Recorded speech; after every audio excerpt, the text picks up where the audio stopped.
akeseza olunaku lwa Friday wiiki essoose ey'omwezi guno ogw'omukaaga naye tugitwaliriza wiiki yabakozegwako leero naye nga wiiki ejja kuggwako nnaku olw'enkya ye wiiki embereberye oba wiiki esookedde n'eddala jjukira nti ensigo tebafaanana bwetulaba tuli mu studios olunaku luno olwaleero okutegerako olunaku olwaleero bannaffe mwena abalungi abatuliza abalijja bulina twagala okwasiima n'okweyanza n'okwebaza nga balekwera ku mukotu abali saidi z'e Masaka ku 1.5 mwe bali kwandituuliriza abali Iganga ku 9.9 abali Jinja ku 7.6 ab'Embale ku 7.7 nammwe abali wanatuuka Kampala n'emiriraano yonna gye mutuwuliriza twagala okusiima n'okwebaza Katonda ku lwammwe mwebale. Good morning Kampala, good morning Uganda, good morning yonna buli omu yonna gyali. Njagala okulamusa ku omukyala gwe bayita Muranga Isabirye, omukyala gwe bayita Wekomba, Rose Wekomba,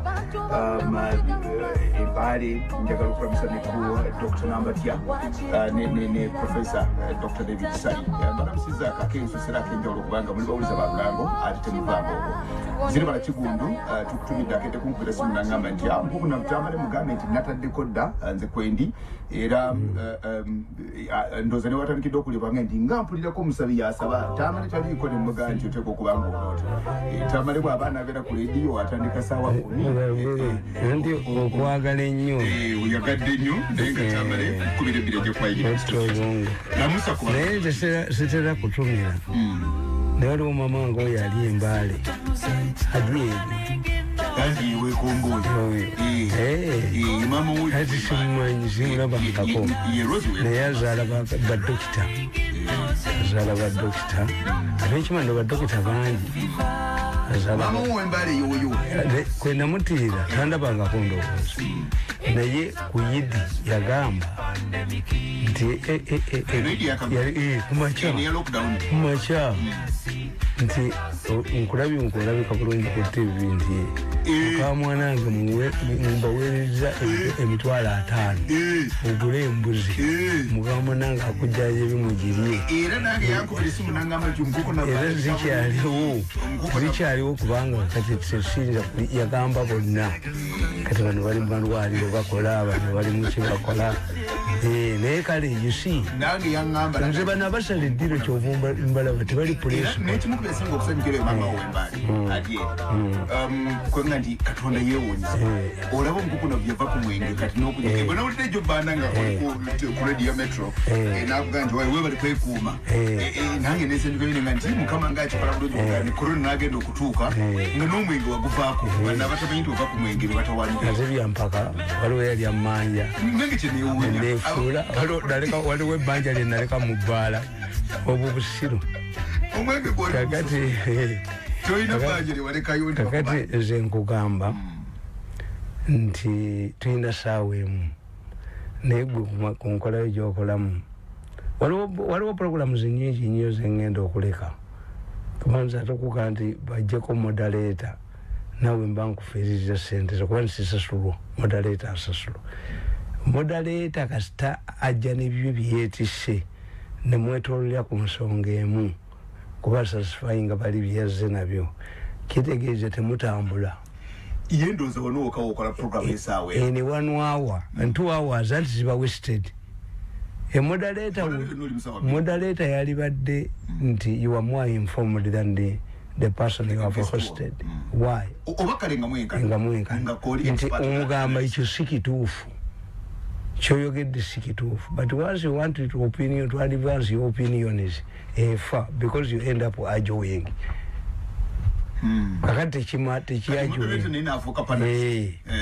two nti kasamubanga mwina interest ezimu tenyuma you put me with the one no naye omuntu ayinza okubuuza nti ate gwe kubanga gwe olinamu egundi enjawulo tineki kyokimira for the sake of the program kakati ate waliwo moderator abeera provoked nti bannange enzirayo naye banaŋŋamba bati nti akasajja awo kakukubye a fact is a fact Uganda 9 October 1962 Uganda lwe yeefuga kati gwe kyogere mu nnimi endala kikyuka a fact is a fact ne bono kyogera mu nnimi olulala kitegeeza ekintu kyeki tekimu president yansanyudde nnyo naga nti coronavirus tugifunyemu ebirungi bingi ebyali ebituyambye naye kaakati ye lwakuba nti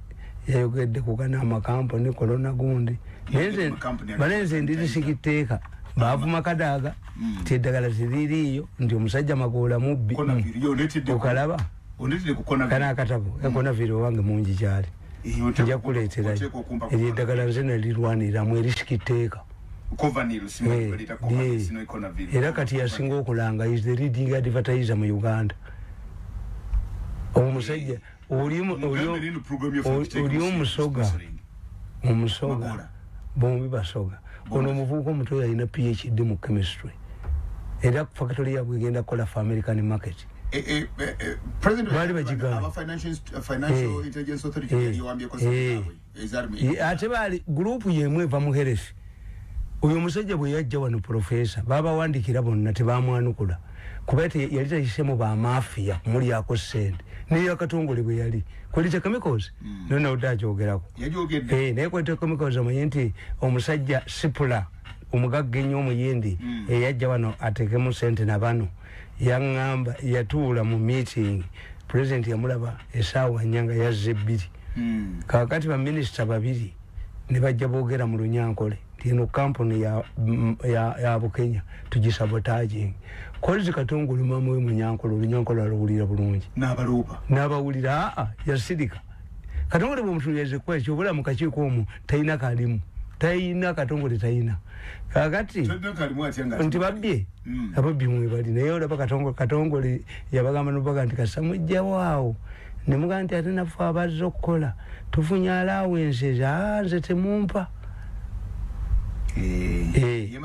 Emmanuel Katongole kakati omusajja wa sipula yetolula omulobi kyavambuuza nti young man what do you do here ne mugamba nti I'm the spokesperson of the president. Oh, big title.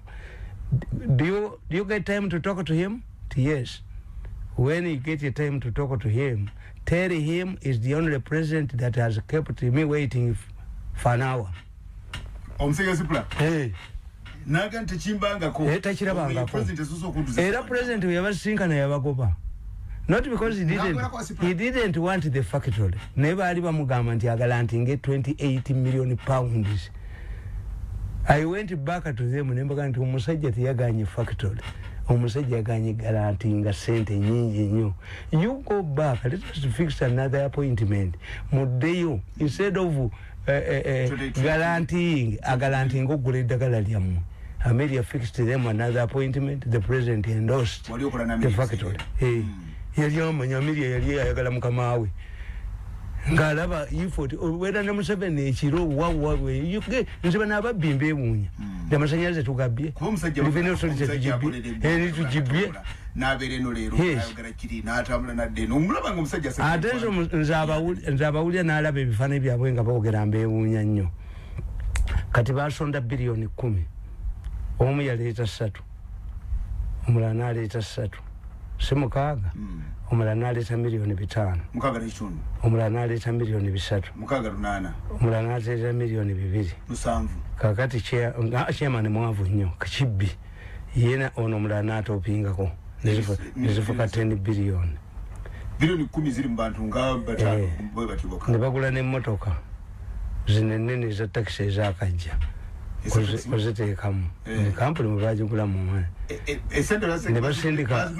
ne basindika abantu ezakuteeka mu makutiya ne basindika abantu basaveyinga ewange ewazana ne babuuza ababoda wano wa Mirundi nti omwami yali abakulembera mumanyi nekanjogereko lya James ewange ne basaveyingayo nze mu bantu 10 boolaba ku kyalo nina mubambekanga 5 abasasulwa abali muleya bolaba boda envaako emu bekatakwata ku mmotoka yange obeekulembedde bakwasa bamiso kakati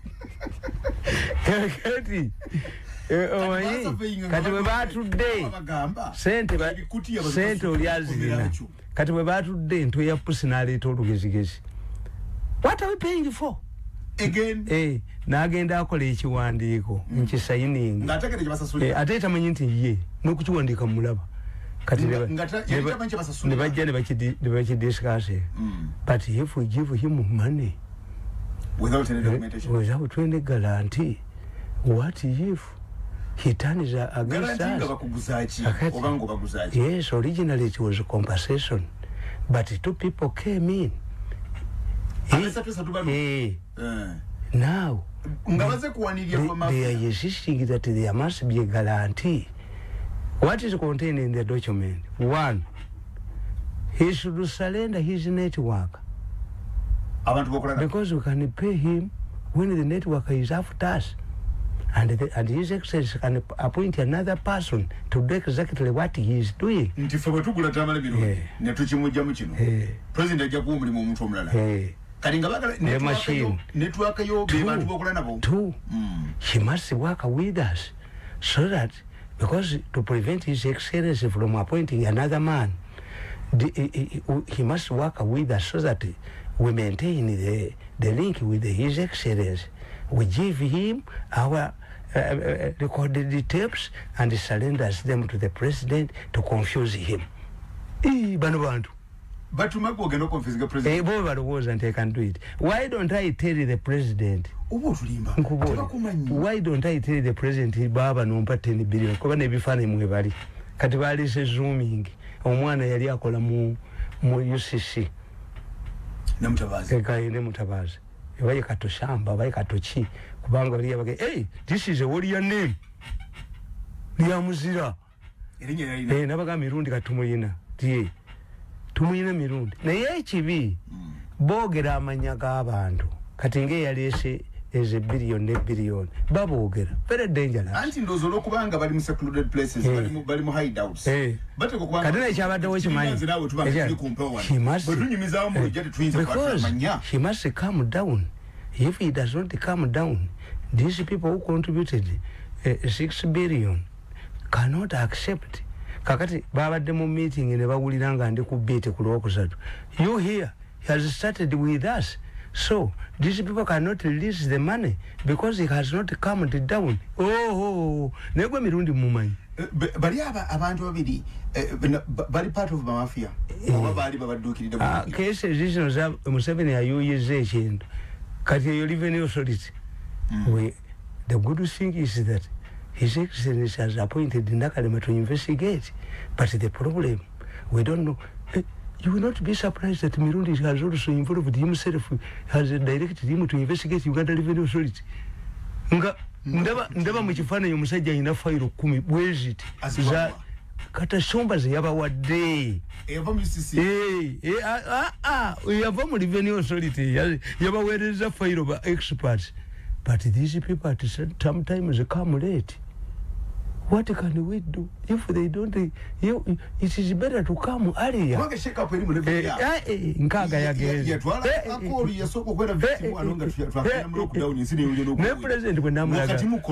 President when namulaga ezo satellite pictures ajja kwewunya kubanga ayina omusajja muri ku lusegere bwati yabbaye ebyama. Kakati eggulu bagambye this is more than a bodyguard is a mulaba. Kakati eggulu bagambye His Excellency has called so and so. Is it Rwanda? Is it what? Omanyi ye president buli kyabaako yenda okukola they sit kati babiri yabayise ku machakati bwabanga ayina bamutula ku lusegere president byakola byonna naye omusajja yabaga nti I cannot underestimate tell you. Let me tell you the fact. We are in big trouble. Permanent secretaries are going to go. Listen, Tamale. Security people are going to go. When the president Inga Gamba tugule TV bilibili tuzitega kubyalo. Nanganti bino bibaba mwesendeza rural electrification TV zigenda kola. Ajja kuzizaawo. Anti ne amasanyalaze bagabba. Ate ajja kukizaawo ekitongole era ekyo nkibagamba nti gwoba oyogera n'abamafia kubaga kati mu kyemugamba kiki. Museveni identified the need of electricity long before. 50 million nazeewola mu $50 million dollars bazibba. Yali agala kutandika n'amagombolola 1,400.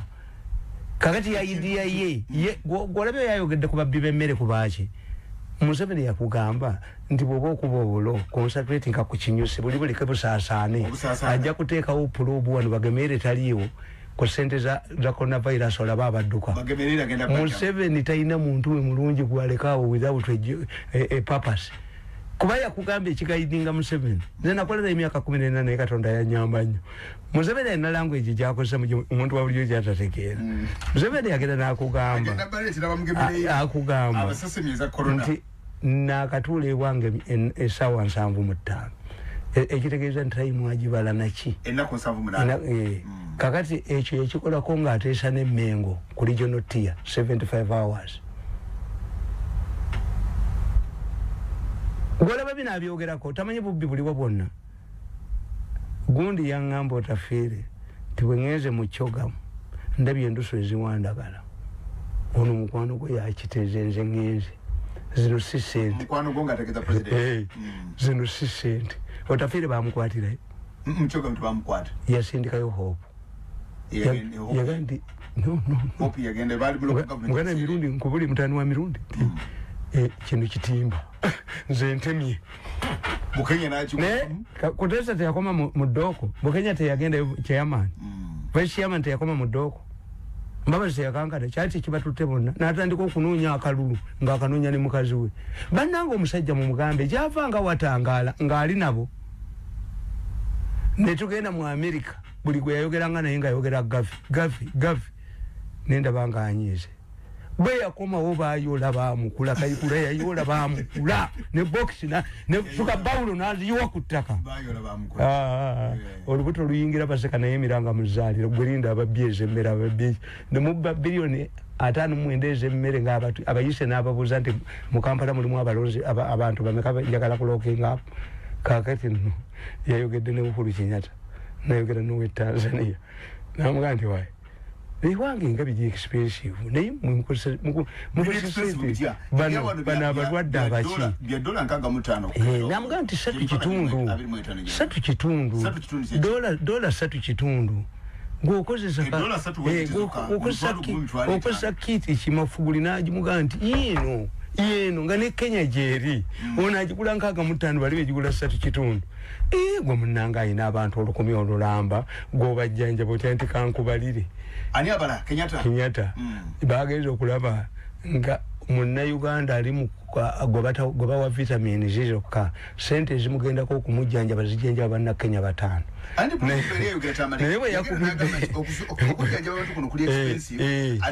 ate babawaaki in Europe president yali yageza kutegeeza nga ndi bana balora volunteer ebirole oba tubajjanja tubabanja oluvannyuma kakati kyenkubuuza what do you need byowa abantu mu ddwaliro kifo kyekikyuka kuba nawe tolina kyobawa obawa vitamins zinaki kakati kimiteriyo nze providing answers one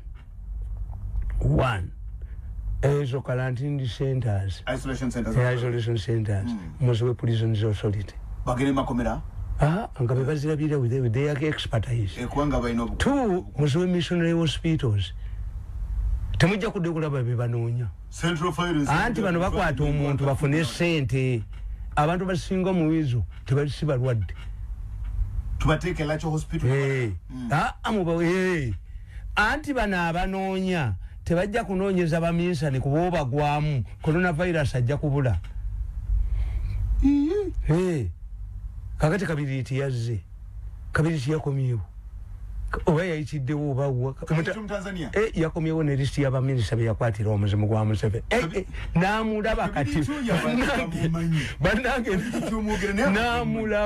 n'amulaba kati lisiti ani n'amulaba n'alaba president nti wakwata omuzimu n'otasasula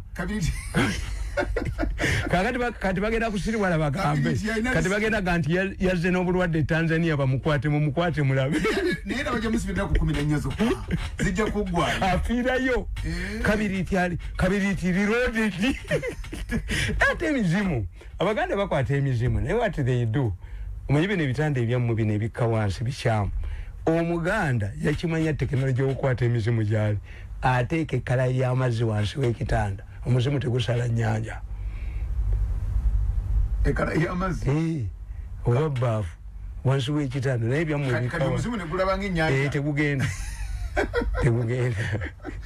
ekyokubiri ng'omufaali ku kitanda ekalaya kiteekayo ng'omufaali ku kitanda gwe omulamu ng'ogenda okwebaka evere muganda omusajja bensi nibeera wansi wa kitanda tebakwata muzimu kuba tekinologi waaliwa ekyokubiri bw'oba otya ekiteega ng'okitya abaganda batya nnyo ebiteega kale tebereza omunyarwanda n'omulundi bamwawula nti ono ayina ekiteega ate ekiteega bwazaala nga kizaala kisenge kiba munyuma kiringa kimisi kinenewe naye batayagala bakusindikira ebiteega odira ekalayi n'ogivuunika mu mulyango ekiteega tekirinya lusozi tekiriwalampa naye omuzimu ogukwata bakwata naye omusajja yagamba nti waliwo omusajja yali atidde n'omuka nemuga nti wuuyo sembera bwandaba kabiri nti wali reloaded naye kabiri kyalina nebbaluwa z'ebitongole ebinene nga bamwanjula teyasasulwa kabiriiti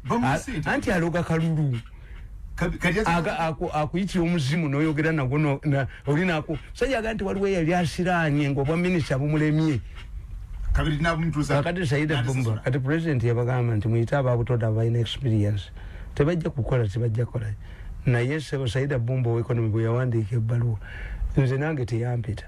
I strongly doubt whether there is a person in Uganda who knows tax industry more than me. Why do you think it goes about the money? Ziti yampita kakati ani omulala kakati zekamba buulira ekibazanya emmotoka ya taxi yali baddemu ekisooka kya byonna ng'emaze okubeera ennamu yali baddemu gundi bagita bate first aid box ng'erimu sanitizers ng'erimu ne gundi ebintu bisokerwako gloves kakati masks abaana abo abato ajja okutuuka ku stage ng'akasudde kubaka gavumenti kano sikagula anyhow omwana omuto gwe baleeta okulinnya emmotoka agenda ku ssomero ajja kukasuula omwana omuto jja omukutte mutambula kikyatasuula kakati kitegeeza mu fasi eiri omwo mubeere mu masi empya tu ebbomba zino ezifuire emmotoka kuba waliwo ayingira n'afuluma sanitizers zirina okubeeramu kakati mwalowoozezaako ku mmotoka eyeesise ne bajja bagisindike ezabamu mafuta yes bagende naye bo banoonya 10 ebyo bye biri mu Kampala mwebaga nti mbakuba no nze ekyange ekyaggwadda takisi zaakomyewo that's the presidential directive oba odireyinga oba okolaki no ate kiriwa okujjako ssente before ensanvu eyo njiwakanya kati natunuulidde egundi nendaba poliisi nemanya bano tebamanyi abayaaye bazze ne balwanirawo ne bakuba emmotoka ne bakolaki poliisi yagaye nti mulwanira stage no ebyokulwanira stage byaggwawo one president yagala tayagalawo bawoggana but out that's one two bw'oga nti omugagga Kasumba yajja ettaka mu gavumenti n'alifuula paaka si mulimu gwo bwe yali alijja mu land office bamuwakolerawo ki eriiza akuwa conditions paaka nyingi nnyo ez'abantu neye nateete ya muntu abantu balina parks waliwo neeryawo kugundi ku window ya muntu kakati what is important wabaddewo emmotoka 2 ekitegeeza wabadde walina okubeerawo abantu 4 abayaayi abatawanya bakuba emmotoka zaffe bava wa Kiseka abayaayi kakati ekyo kyangu nnyo poliisi yali bakubye ne bajjawo ne basigalawo abantu aba n'abasaabaze 2 muyitenga nze alina ku road messages muleete agamotoka galiko ettundubaali tuzingako ku road messages passenger musimbira yolagawa olina sente zikutuusaayo tuyola buyoozi oyo tusula mu kimotoka kiri okulya ettundubaali azukuka ali kinyala kulima bikajjo oddamu obbala bakaabo naye kakati atalina mmotoka alina emmotoka yeyise mu process yonna omulemesezza okukola kuba atalina mmotoka akola ekyo president has reformed the transport industry nabagamba nti abalina emmotoka mu Kampala eza takisi tebasukka 5 ekituufu abavuzi bangi okusinga emmotoka yes kakati ekyokubi kibagenda okufuna ekikiri kimu motoka za taxi zibaako kaadi ebandagaano kati bagenda zikaini ababiri sooka omala okunsasula kadi ate bano ab'omu Kampala bakifudde lisike which finance institution egenda okuwa emmotoka ogiddaabiriza anti oli yamuwa ndagaano kaadi n'agisigaza kati ugamba kasooka nti mwewandiise ne kaadi yaayo tebazirina kubanga ne kagina mu revenue kaadi yagittatta ebibanda kaadi ya motoka kaadi yebadde emmotoka tomanyi nti yagijjawo nze singa wava mu noti yali musajja mweyisigwa nnyo saddira olupapula luyampa nendooleza mu lupapula mu nsabo kubanga kali kakadi ne bwe waligambye gwe kagina yali agala kugjawo bibanda kuba yamanya nti bano basebuufu bibanda kaadi y'emmotoka kaadi agisigaza kati baleeta luveera mu revenue bagiwe ebibanda. That was the intention. Kati tewali ayina kadi wayoleza kadi y'emmotoka mu lugoye benzi kubanga bagamba mbu balina records ate oyo omuvubuka yabibaleetera yababba nadduka aba revenue kagina mbu bayise ekiteeso ekimwebaza. You don't do these things. Ask me the expert. Era bwe kyovola bambagamba ti kooti y'abantu ekwejjeereza gwe ate kooti n'ekusiba nti sebuufu gwe kimanyi nti emmotoka ze weeziri zimezeemu n'omuddo akyatunda akyali ng'ali mu kkomera singa ddala yatta omuntu olowooza singa emmotoka ezo tebazirumba dda era nali bamusiba n'azisangawo nemugamba nti wano vaawo abasajja abaagala okutunda wano yali insurance poloti ya insurance association kaduna bbi yagitunda ng'alanzeewa nemugamba baagala ababbi basatu baagala gitunda kivaawo jawe nkweyimiridde gyewe emmotoka zo zambuse waggulu ewa sudiiro ekizimbe tekiraba ekidduka emisinde bali baagalawo bali baagala naye noomala onteekako omusango gufaanana gutyo ba ewammwe baziika vu bwe mba nkukyambye nyinza okumaza emyaka 5 nga bakuleeza amagulu emulago nze sizanyi toyinza kunzanyirako nga bano bavuuka bwe banze nti bino simanyi wakutta omwana wakoze ekyo bibagamba brain white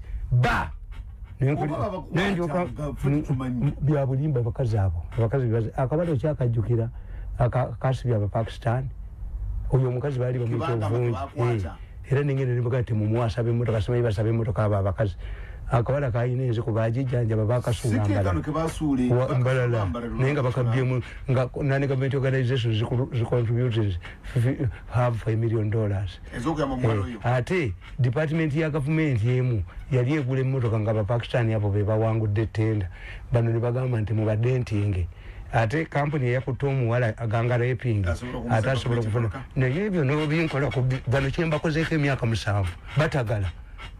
No, compensation teba condition no. Surrender my money. Toina we yagala kusainia. Techiri yongo considerating kokbin kulubika mko. Achireta kachi wande ko mwaso omuntu gendo bigamba abewa mu. Ekikomera kyo nga kagala ki. Bwali sude mu kikomera de bagenda. Oli James yagira ko bale kwetinge wange. Ne babuza ababoda boda bo wonna. Nabalagawo. Ne bagenda. Kuba yayina kuvuga afulume. Ekyo kyemwalikoze naye ekibalwa kiri kyeyama omanyi bwe bagita omanyi bayita gurupu yabwe y'abafere fellowship of Uganda Mafia Gang but Mirundi Koluzas mafias bagambye mbu pulezidenti bw'alaba ku TV akuba ne mu ngalo naga nali mufiiriddwa. We don't know how they communicate, and we are failed to know. We have asked the intelligence organization.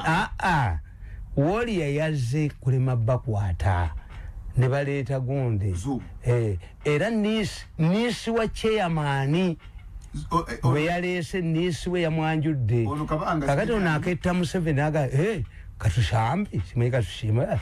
He's a warrior. He's a name of warriors. Will you do the job, young man? Yes. That in this of mine, I first pushed him in the UCC and has been working in there. He's going to help us with this new technology. Mirundi will never catch us. ngenda balaga nga muli ku zooming omulundi ogwo nga neno gyoli ne munno nani kubanga ate kati ate yabimpa yampadde ekinene motherboard egendamu abantu emitwalo ne images zaabwe emitwalo 10 tewakyali awamba gavumenti wano anti kasemubaira mu group bwe muti nemanya kakaba nti onakubidde ono kati batudde wamu neketeekako ne bwemba siriiwo tebayinza ngendo bakwata ku zooming ezo baleeseza bwereere ne alia photos yali nganya obba kuba satellite photos nzirina soma kutuka wanowandize matandikira ekaba kita andi kakati katuli ku balwa ya Beni kubanda baga kati somi balwa ya Beni obaga ntigeno tugamba nabagamba nje balwa za Beni ezo zezako ba Democratic Party mbuyinza obutaddira ddala yes era Beni kiwanuka manya aboma yanja yagamba nti ekibiina kya DP bakiyita Dobonkana Party oba ddiini ya paapa Ssekabaka Muteesa mu kitabo kyakugamba nti DP kibiina ky'abakulimi singa DP teyaliwo obwakabaka bwange tebwalisaanyeewo gamba owa naatufunire gundi abalina akatabaako the discretion of my kingdom olabika Ssekabaka Muteesa bwe yayogera ku DP ye President Museveni yagamba nti aba DP si babbe nga ba UPS basajja ba masuuti bagagga naye kasita obagamba nti tukwate mundu tulwane abaana bange balwadde kakati nekiwanuka ezebbaluwa zezamule bali abasajja baali bagezi baleeta Fisher Lord Fisher eyali akulira ekkanisa ya Bungereza eyawummula n'aba DP ne baleeta Joseph Kiwanuka wano olwo eddiini yeyingiramu yes kakati somao ekitabo bakiyita Again at Crossroad kiri ku page 14 wano Tamale ekiwandiika agamba bw'ati. In his reply of 5th October 1961 to Ankarot, it was most kind of you to write to me about my dispute with Mr. McLeod regarding the question of indirect elections in Uganda for members of the Uganda National Assembly. I like your forthrightness and I shall be quite frank with you. Much of what your Grace has written appears to have been based on a misapprehension of the facts. You say that I have said I shall not accept nothing less than my own terms about the elections in Uganda. Now, as a question, this is wrong. I never said anything of that kind, either at the conference or anywhere else. Election in Uganda can mean two things. There could be elections in Uganda Luchiko or elections to the National Assembly. I was talking about the latter. Your Grace appears not to have appreciated the point at issue for you to say. I see Uganda elections should be made to the Luchiko and the Uganda legislature, and then proceed to say that thus try to dictate about Uganda's internal affairs. Your Grace, you could not be further. Your Grace could not be further from the truth. There are three issues here. Firstly, I am not, as I have said before, concerned about the way in which elections should be made in Buganda Luchiko. I agree that this is the internal affair of Buganda and that it must be left to the Luchiko to decide. Secondly, elections to the Uganda legislature are not an internal affair of Buganda. I am not talking about elections in Buganda, but to our National Assembly. Thirdly, you say that I dictated. With respect, I did nothing of the kind. If anything, it was your friend, Mr. McLeod, who dictated the conference, and that was one of the complaints that I raised before I walked out of the conference. The reason why I walked out of the conference was not because, as you suggest in your letter, the conference could accept my line, but rather because Mr. McLeod, having been defeated, or to use another term, having failed to carry this point, resorted to such methods as I have already agreed with Uganda on a particular point, and I am not prepared to change what has already been agreed. I am going to impose it. It was this kind of language in the saddle. For your Grace's information, the majority of the people supported me on this question, the question of indirect elections. They did not favor one method of election to the National Assembly in one part of the country and another method in another part of the country. So much for what appears to have been misapprehension of the facts. Now, as to the basic issue, I want your grace to understand that the dispute on this point is not a light matter. It concerns basic human rights of a citizen in the country, in his country, in a democracy. One of the most cherished principles of democracy is that each citizen who qualifies should have the right to cast a vote at the election time when his government is being elected. At the present time, the people of Uganda have the right to vote. What is being proposed is to disenfranchise the whole population living in Uganda for reasons which are not publicly stated. Now, if your grace still maintains that I, as a leader of Uganda, should sanction this to be done for the sake of, for the case of placating the Luchiko of Uganda, I would like to ask your grace whether you yourself as a leader of the Christians would sanction for the sake of placating somebody or a body of persons an infringement of a known basic Christian principle. Let me cite some examples. One of the principal beliefs in the Christian faith is that every Christian must believe that Christ was God. Your grace knows very well that this is the basis of our faith. Anybody who does not believe it has no right to be called a Christian.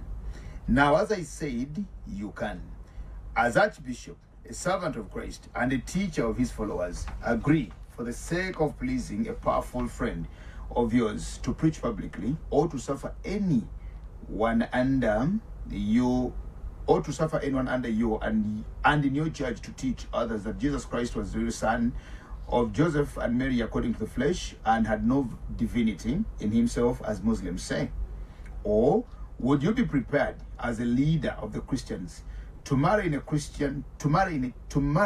your church at any given time more than one woman, if this were the results in some temporary peace in part of your world? If then I am right in my argument here, as I am sure I am, will you not now agree that when I refuse to compromise on this issue of direct elections, a matter which is considered by me, and I am not sure your grace also, to be a cardinal principle in democracy, I do know more than your grace. You have done if you found yourself in a position which called for a compromise on one of the most fundamental, the cardinal principles in Christian faith, as for instance the two examples I've just cited above. One man can vote for one man, one vote to citizen is a basic principle to which a modern man has built his democracy. Since you say that your grace is prepared to help, if there is any help that is in your power to give, may I ask you to help by answering a few questions for me, please. Firstly, can you say, your grace, whether or not you agree with what I said above, for example, about the right of every citizen to participate in the choice of their government of the country? If you do not, can you please say why? Secondly, if you agree with me, can you tell me why you think that in Uganda, the Baganda and other citizens living here should be denied the right to our next gen elections? Thirdly, are you aware that it was the same time that Mr. Sempa, together with Mr. Chintu, who in 1955 here in London asked and pressed the colonial secretary, Mr. Alan Lennox Boyd, that the people of Uganda must be allowed to elect directly their representatives in Uganda's legislative council, and at that point had become a breaking point in the negotiations which led to the signing of the 1955 agreement. Does your grace remember the part you played in this matter at the time, or do you not? Do you know or have forgotten following this pressure by Uganda, a section was inserted in the 1955 agreement which says that there should be direct elections in Uganda in 1961 if that method would not be introduced earlier. Fourthly, following what I have just said above, why do you think that Mr. Sempa and Mr. Chintu and your grace, who supports them, are now justified in pressing once again, even unto the point of breaking the present negotiations, that the right to vote should be withdrawn from Uganda or from the Baganda? Fifthly, do you appreciate that the effect of the policy you advocate for will be that I, as a Muganda, at the time of the next elections will remain in my house with folded arms when my other 20 colleagues who once contested elections in Uganda will at this time be excluded from standing as candidates anymore, and that this has been staged as a very nice way of getting me out of the office by those who, for reasons best known to themselves and to you, Your Grace, since you support them, have taken objection to my becoming Uganda's first chief minister. 6-3 and last 3. Can you, Archbishop, support these wicked moves, knowing fully their implications and still feel quite safe in your own conscience? Even before receiving Chwanka's reply, Archbishop Fisher has said a note to the vice. I would nsonga mukaga na mutayika. Yenga yekyatamanyi nti omusajja principal je yamuwa yali egamba. First of all kiwanuka yali tamanyi. Kiwanuka yali knowledge. Baba at that time umuwa okumugamba omuwa secretary general in the 60s yali mukwano kwa Kennedy nnyo. Yali yamugamba nti lwaki oddayo wa mubaga bagenda kutta bakubanga amawulire wano. Na ye kyamulema like lawyers ojuliranga ya muntu mugezi yawandikwa myaka ki bosoma akatabo kange what keeps him in power nakawandika mu 2 nagamba nti I was disappointed my first son to take a law because lawyers cannot be equally good politicians. Nabuganti when my son was admitted Makerere University on government sponsorship to take a law course, I was disappointed. I want Lukwago young convincing Nali Mujawan. Elias Lukwago. Omano ali mujamateka. Ngamutwala bweru. Agenda sumichi. Because I wanted the politician to leave a politician. But lawyers are not good politicians. Law and politics are never bad fellows. Lawyer mutufu takola politics okujja kono wechibi. Baloya katibano balukwa. Kati yeyo yali atunulide era ne tukwagona y'omulaba ne segona. Nti badduse emisinde bagenze bafune injunction kuba parliament yeteesa nga bakimanyidde ddala nti parliament bwe ba mu progress tewali agiyimiriza. Speaker ne bwadi joininga era ayita mu mulyango mulala ne okujigala ayita mu mulyango mulala ne yesegona no ye yagamba omulamuzi yabagoba yabawa injunction nti ono omulamuzi agambye parliament sente muzize omanyi political issues nabaga nti abalamuzi mu basomesa introduction to political science because politics prevails over law. Yes, politics ya chama bali bagamba simanyi 99 bomulaba abantu simanyi egundi nga mulimu ali innocent omu otekyenda mu omwenda nayo naagenderamu fe mu politics tuga the end justify the means somoka abantu libanyuma. In fact yesterday nabadde ngamba nti batubozanga ekibuzo mu political science nti discuss the statement that Nicole Machiavelli is the mother of African dictators. Nebe nageza kulaba ebintu bya Machiavelli byonna Museveni ateta bikola ate nabeerawo. Nicole Machiavelli yatangana abantu ati kigamba nti Machiavelli theories yenga aganti kukwata powers oyina okukola ate ono tazikola akola opposite. Machiavelli akuga nti a police to control power ayina okutta bonna abamuyamba okujja mu buyinza. Onate unasani abakanyugira political rope ne betugabuka ona abantu batambudde nabo naye Machiavelli aganti bonna abakuyamba okujja mu buyinza osala basale nozimba isolo mupyanga tejja singo kuchawa ati ulinjo kusola chichawa Machiavelli aganti bobo yagala police kuba emboko giteeke mu bagwira abatali bana bakuba bano Machiavelli aganti ti agast bamukuba mpola era gundi bamugamba zinawe nti yabbi obululu yattalukaga enkya tebaako enkya badda ku mirimu yattalu Machiavelli aganti foso je yambisa omulundi ogwo batti yagasi waffe 10 kati ngagaga yaya agaza okutabula gundi emmotoka ebeerawo netundubaali paaka emmotoka ebeerawo netundubaali nga nsaanikire mbako nkaga ku lubuto ku motoka mbako nkaga ku lubuto ku motoka gagenda okubamu negundi ono ani ono yebasa abantu kalifumu gagenda okuzuukuka ngaga gali kinyala gannago oluwulira nti bagakutte todda okulaba muyaye mu kibuga tegadde gava wa kiseke ne gakuba emmotoka zaffe amayinja era nze ne bagenda nti ezange kati ziyinza gendayo kuba bano bawandiika balabe bannanyinizo toyinza kundabayo kano kavuyo obwaloya bwe bumutawanya why byonna byayogera bituufu nti Buganda ekyusa positions yegundi yayo nti yo ekyuka nti regional tier bagituteerako essaawa namba nga Katenda ajogerera the best we've had kabaka yabagoba ne regional tier kati yo regional tier yavaawa that's their practice kuba tebabuuzibwa they always right kakati Beni abuuza tukola tia system nga Buganda mu 5 Mengo yennyini yagamba nti ababaka ba Buganda abalaga mu parliament balondebwa butereevu kuba yali emaze yali eruzize kati ate nekkiriza yonga kijjo kola ekimanyi tikatuli mu position etwala y'abaffe luli yali etuteyo mukiga kunuuka aweekyuka kati ono kyabajjukiza nti mu 5 kyemugaana kati mwakikiriza mu 5 olwokuba kyali important ne mukiteekamu ne mu ndagaano y'ennamirembe eyakomyawo Muteesa mwakiteekamu kati nga mukigaana kati bategedde omanyi kigonoka kyayogera mwali muyina okulonda olukiiko lwa Buganda olukiiko lwa Buganda lwerondemu ekitole kati weekiri omusajja kye yamugamba nti enkola y'Ekristo egamba ekintu ekikyamu okireka nekikola nekifa kati kyafa kati oyinza okwogera nti ababaka ensanvu abagenda mu parliament ya Uganda balondera Mengo tola bwoyo katekero neba ne musajja akaddi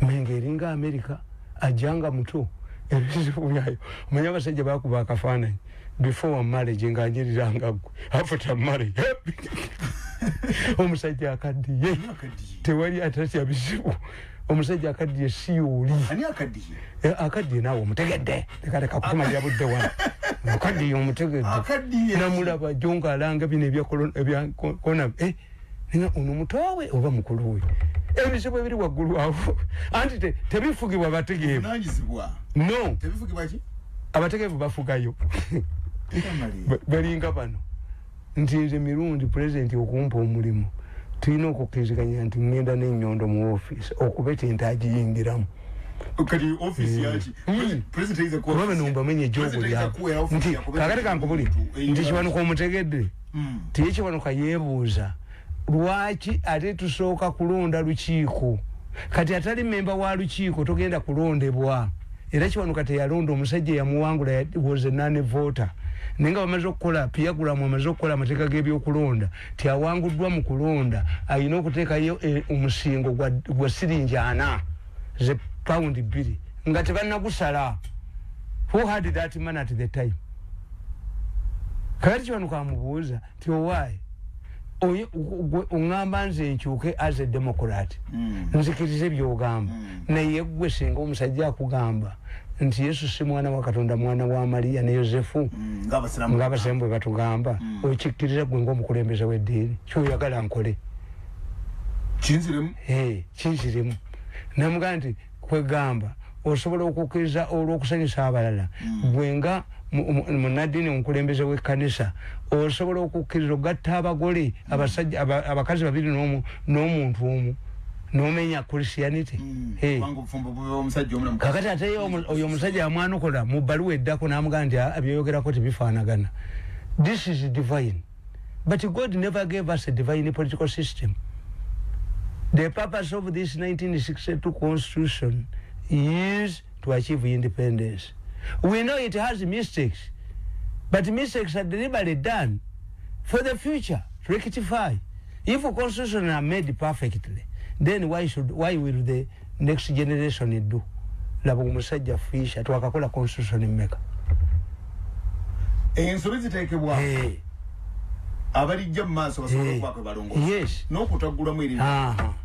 Kakati olaba nti omusajja fisha singa wali abalawala mwine yankaga mu 2 mwine yankaga mu 6 mwine yankaga musanvu mwine yachenda mwetano.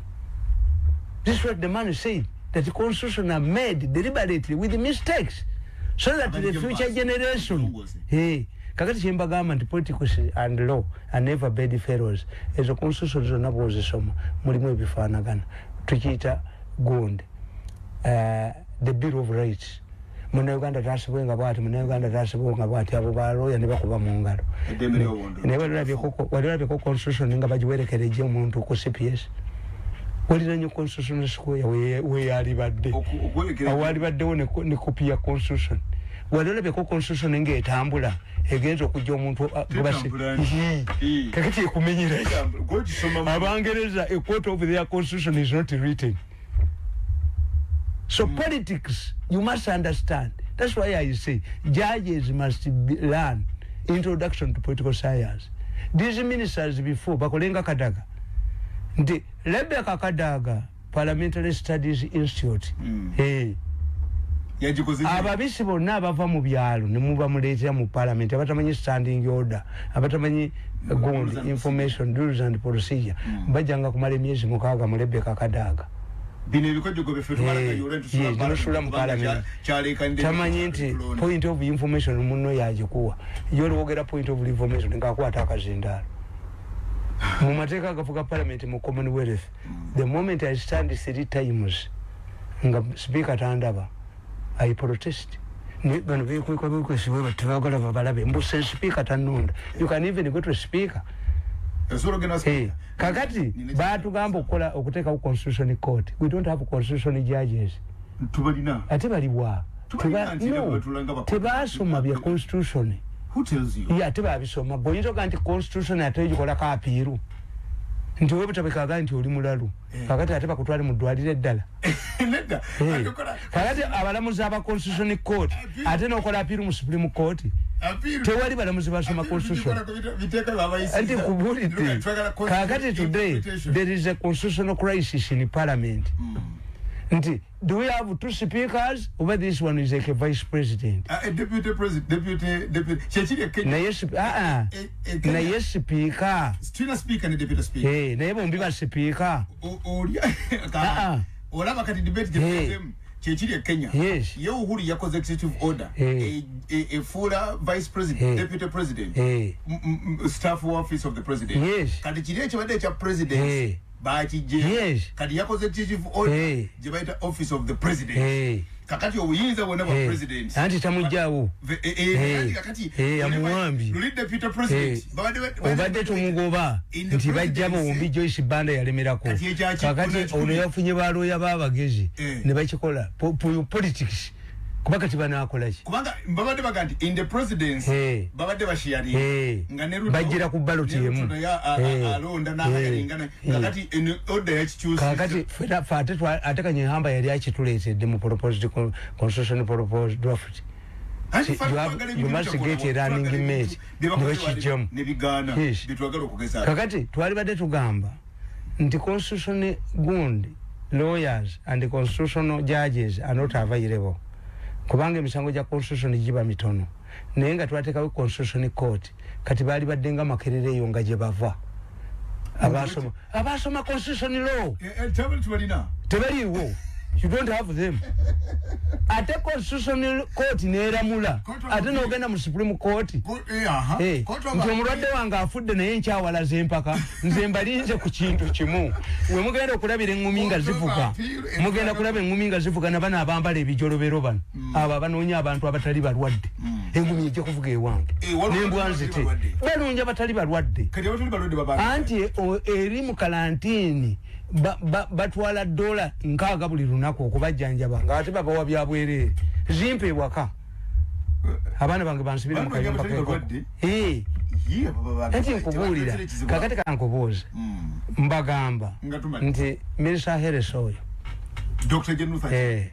President bwe yamukubidde essimu n'amugamba nti owange ddala byeboogera bituufu kanako yagembonze $3 kumukoka mu buzenkana nga abuuza ekituufu abuuza minisita twembalasa bwe yamaze okwogera naye yagambye minisita yagambye nkola mu procurement Minister of the President. Ati yambuza yogerera ngala Kagati omusawo nafa coronavirus. Minister we yagenze yatutteki. Musawo kyafudde. Jumunoza ni Uganda. Dokita yakakwatiddwa. Nafa. Naye ono oloza mpabulise mwekiri. Kati bamuzishe wabana gibana watwala nga ebimuli. Kuba tulina okufuna cemetery yaabo. Emizimu gyogera. Era nziraga nti abaana bange tebayinza kunzikiriza kunziikanga lule kololo ne musaazi ng'okusaba okujja kubijja bamala kusaba gavumenti. Omuzimu gubatabaazi ng'akulira kololo tannabalaba. Ebyo bitiibwa ebyo mbiwe balala nga bwe nagaana omudaali n'ebyo nsiwebwa mudaali ne bwe ndi banfudde sina kyenkoledde eggwanga kimpeesa mudaali because a medal is preceded by a citation. Eriwa nkoze ekimbuli ekyenkoze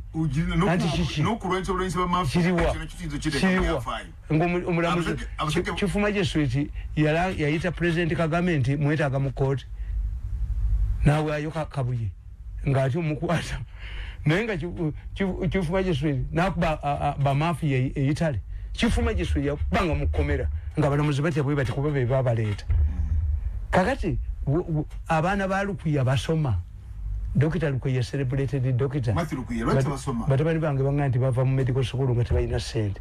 I stand to be collected those abazifuna oluvannyuma. President Museveni amanyi oba abaana ba apiriga basoma oba basibulukuse. The last time I heard about them bali bagenze we mupise bunya kusaba mmere na ssente. Oyo MP ono sebunya kasule yanti yewali amakaji bamuttira apiriga. I also heard tibagende wakadaga twasiki oba tata wabwe yasigazayo akantu. President yagendere ku kabuli n'amasasi ngavuga n'agamba nti ngenda bazimbira gundi memorial. Kakati ono omusambi w'omupiira ono gundi Obadia Obadia Semakula wamulabako. Obadia Semakula yetaaga milioni nyazo. Musambu w'eggwanga bamulabako Obadia Semakula. Era bane Katonda ya milioni nyazo ka. Sirimu tayinza kutta customer. Semakula singa yafadda yalirwadde. Semakula musambu w'eggwanga yatumanga butumi. Teyo mwala mumugaye nti musambu w'eggwanga amwagala. Musange wa ssebo. Semakula musange. Musambu w'eggwanga. Semakula Obadia Semakula. Zimbadde musanga nga nnamu kenninamu. Naye how long? President yagamba nti abantu bonna basambidde mu national team bafuuke ba civil servants. You can't find a level.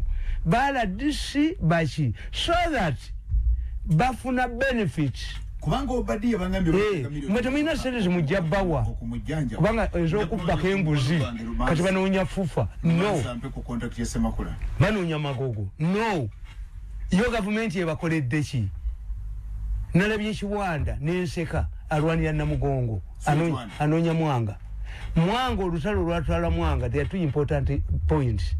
Ewaffe Kaabwoko we bakolera endagaano ya Kooki Kaabwoko awo Kigundu we yali ava waliwo gye bayita mu Kizibira ne mu ddwaniro olutalo lwatwala Mwanga we lwali era we lwali decided.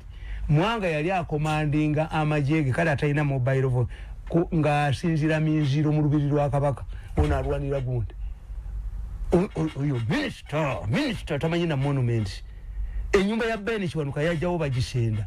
Wali okazetinzeeko ebifo eby'amaanyi nti family zino no tujja bakuba nyuma minister bakubi ate ngenda okuba luno ku zino reform president akoze lemera mu kkubo ndi tingatinga ate kati Dulia ngambanga why are you attacking that man? Muzee yakuvuma wacha manye embwe badegenda okuluma kasaba gigamba nti sitire ngetenga omukira gwemba nkumazi naye okumbuuza nti olwakita omukuba nkubirawo kasoyingiramu wesimba mu kkubo lya takisi ng'omukulu agayi takisi zikomewo nkuba ne weewuuba kukubira ddala nyo paka lugakuta Asumani basali tukutumide bali kutu mulizawo walulango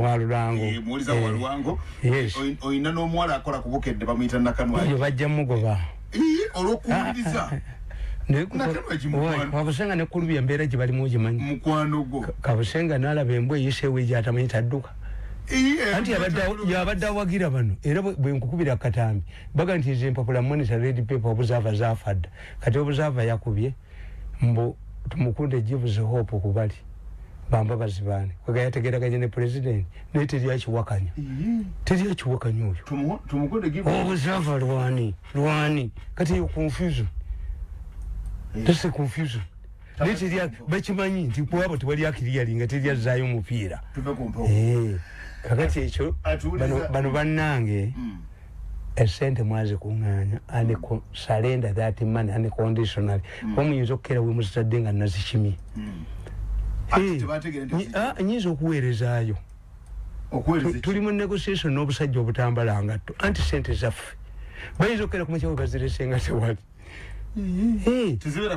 ate sente nzibe sente ez'ekimafiya bwozisulawo olina okudduka emisinde ng'ayonoonye mu nnimiro y'omuntu ayonoonye mu nnimiro y'omuntu atema butemi kuba nannyini yo bwakwatiramu agamba nti oli musezi sente ezo manyi we ziri tuyinza okunegosietinga n'obusajja obwo bagenda okera ku makyanga nga tewali bwangambye naffe tuziraba weekiri naye kano akaleega obutukano kamanya amaanyi gaffe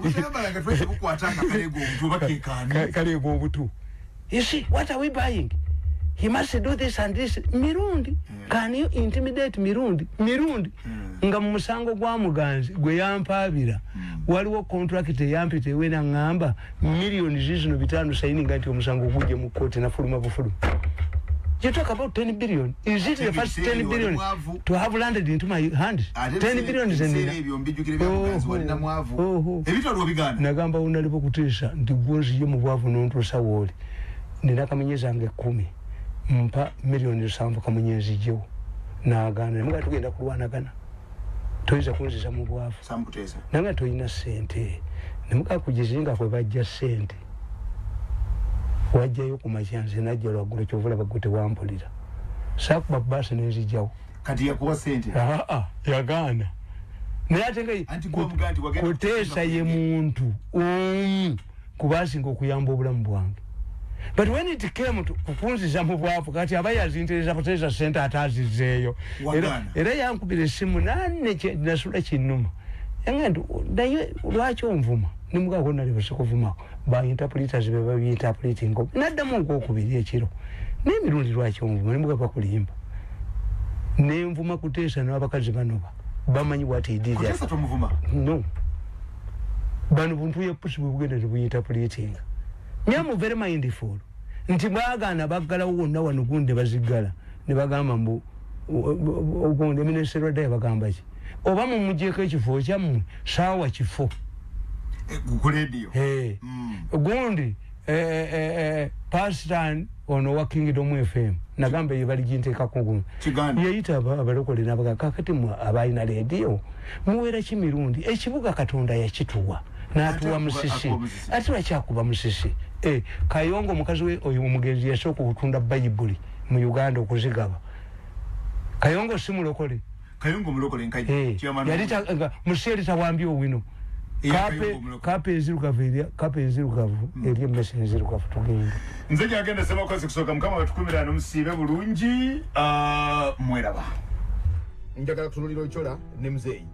Bana asobola okubi fine tuning ebyo kubirongoza. Tudde mu police eri je twali tumanyi police ya law and order.